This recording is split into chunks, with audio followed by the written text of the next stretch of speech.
పరుగులెత్తడం ఎందుకు? పరుగులెత్తండి ముందుకు. పూర్తి వివరాలకు చదవండి రేపటి సాక్షి దినపత్రిక.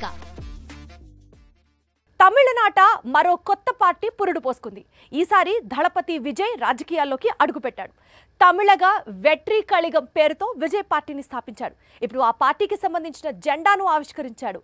ఎరుపు పసుపు రంగులలో ఉన్న జెండాను ఇప్పుడు దళపతి అభిమానులకు పార్టీ కార్యకర్తలను పట్టుకొని తిరుగుతున్నారు. తమిళనాట రాజకీయాలను సినిమాలను వేరు చేసి చూడలేం. ఈ మాటను మరోసారి నిజం చేశాడు అక్కడి ప్రస్తుత స్టార్ హీరో విజయ్. కొంతకాలంగా కోలీవుడ్ బాక్సాఫీసును శాసిస్తోన్న విజయ్ ఇప్పుడు ప్రజా జీవితంలోకి అడుగు పెట్టాలనుకుంటున్నాడు. 2026లో జరగబోయే రాష్ట్ర శాసనసభ ఎన్నికల్లో బరిలోకి దిగుతానంటున్నాడు.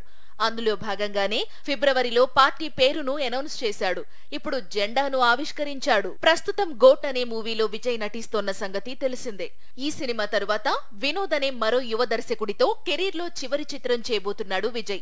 ఆ తరువాత పూర్తిస్థాయి పొలిటీషియన్ గా మారనున్నాడు. సినిమాలకు విరామం ప్రకటించనున్నాడు. తాను పెట్టిన తమిళగ వెట్రి కళగం పార్టీని బలోపేతం చేసి వచ్చే తమిళనాడు అసెంబ్లీ ఎన్నికల్లో కొత్త ప్రభుత్వాన్ని స్థాపించాలనుకుంటున్నాడు. చెన్నైలోని తన పార్టీ కార్యాలయంలో విజయ్ జెండా ఆవిష్కరించాడు. ఎరుపు పసుపు రంగుల్లో తమిళ సాంప్రదాయానికి దగ్గరగా జెండాను రూపొందించాడు విజయ్. జెండాతో పాటు తమన్ స్వరపరిచిన పార్టీ గీతాన్ని సైతం విజయ్ ఆవిష్కరించాడు. ఈ కార్యక్రమంలో పార్టీకి చెందిన కీలక నేతలు, విజయ్ తల్లిదండ్రులు పాల్గొన్నారు.